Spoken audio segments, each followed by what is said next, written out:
Hello there, welcome back to my channel. It's Marina here, your host.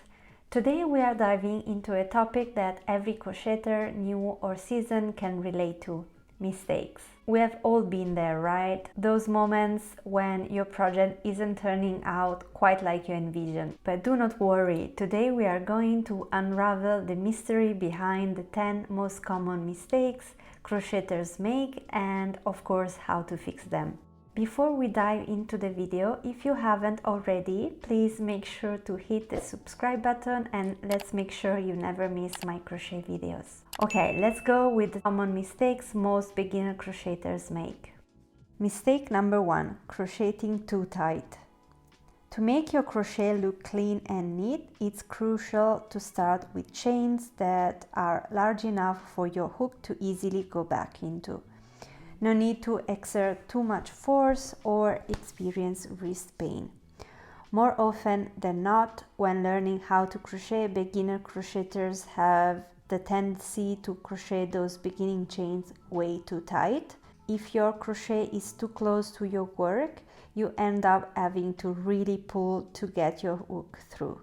On the flip side, if your starting loop is too loose, your chains end up all floppy and wobbly. This happens a lot with beginners, but no stress, it's an easy fix. Just keep making chains until you are comfortable with the movement, and soon all your chains will be the same size. Mistake number 2: ignoring gauge. I get it, sometimes we just want to jump into a project.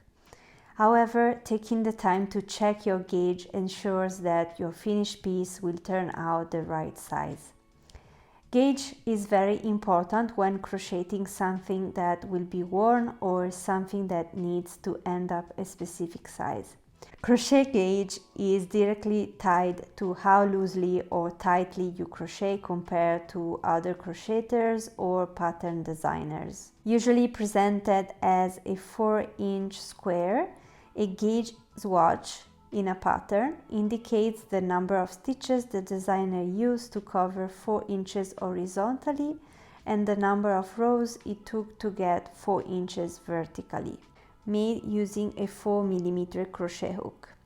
If your gauge swatch differs from the pattern, you might consider changing your crochet hook, choosing a different yarn, or adjusting your tension. As a general rule, the first go-to solution is changing the hook size. Too many stitches? Try going up a hook size. Too few stitches? Go down a hook size and try again. Mistake number 3: do not understand the beginning chains. This is a mistake I used to make a lot when I was just starting out, so I'd like to help you avoid repeating the same error. The chains you create at the beginning of a row are also known as turning chains.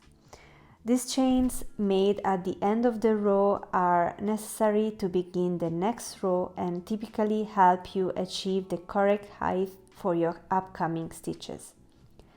Turning chains can serve 2 distinct functions depending on the crochet designer who wrote the pattern. The first method, which isn't my personal favorite, consider the beginning chains as a stitch. With this approach, the turning chains, which can be 2, 3 or more depending on the stitch, count as a stitch. This means that you insert the hook into the second stitch of the row, skipping the one right next to the base of the turning chain. The drawback here is a slight gap between the turning chain and the first stitch, which is why I tend to avoid this method. The second option is to not consider the turning chains as a stitch. Here you insert the hook into the first stitch of the row, right at the base of the turning chain. Depending on which method you are using, the last stitch of the row changes too. If you don't consider the turning chain as a stitch, your last stitch would be placed into the first stitch of the row. However, if you consider the turning chain as a stitch, your last stitch of the row needs to be inserted into the beginning chain. Following along so far? That's why I recommend, especially at first, marking your beginning chain so you know where to insert the last stitch of the next row. Usually it's the top chain. For example, if you chain 2, mark the second chain. If you chain 3, mark the third one, and so on. When you reach the stitch marker, you'll know that's where your last stitch needs to go.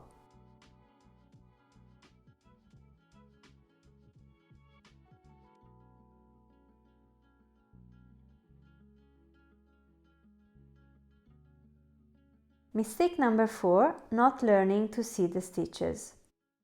This was my number one mistake when I was an absolute beginner. Your hook should be placed at the top of the stitch, which consists of 2 loops forming a V, kind of like a donut. That's how I like to describe it. Make sure not to insert your hook in the front of the work, but on top and through both loops. While there is a stitch called back loop only, where you work into this back loop, for a regular crochet stitch it's essential to pass the hook through both loops. Here you can see the difference between the 2 stitches.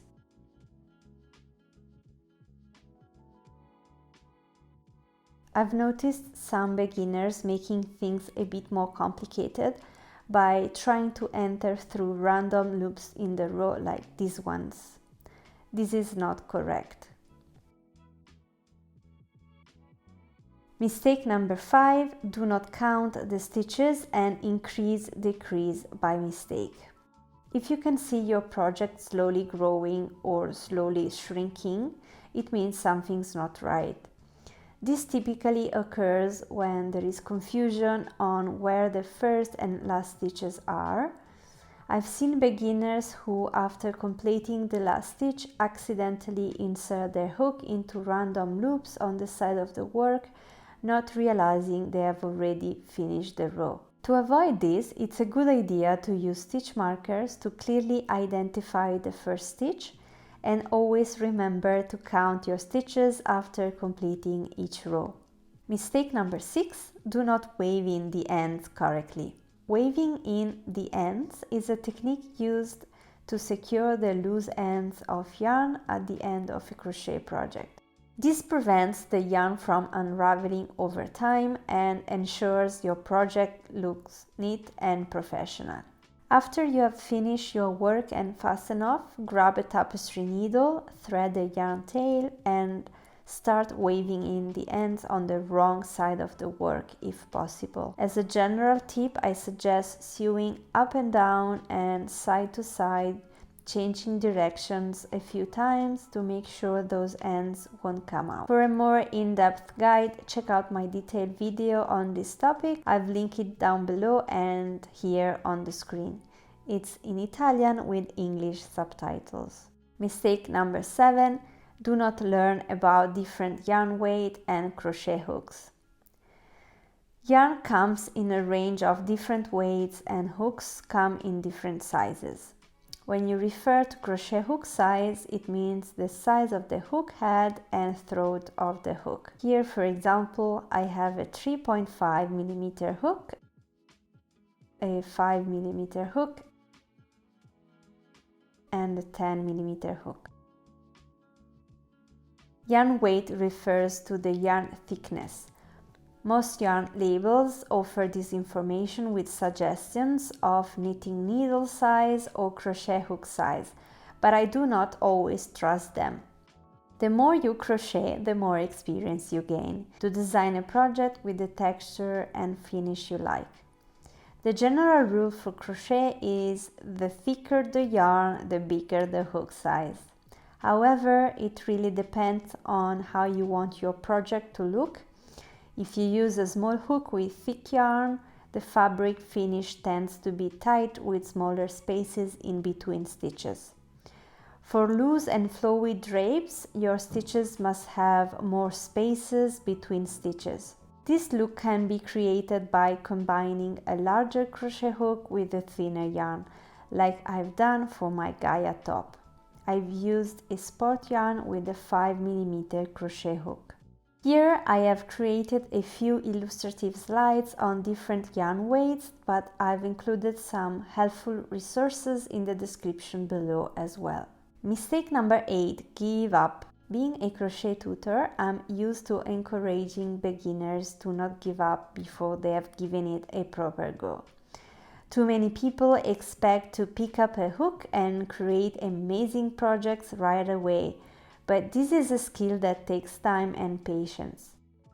I promise, slowly it will all fall into place and you'll start crocheting without even thinking about it. Do not give up too soon. You might need more time than someone else, but that doesn't mean you are less capable. What did you struggle with when you first started? Share your opinion in the comments down below. I love to know.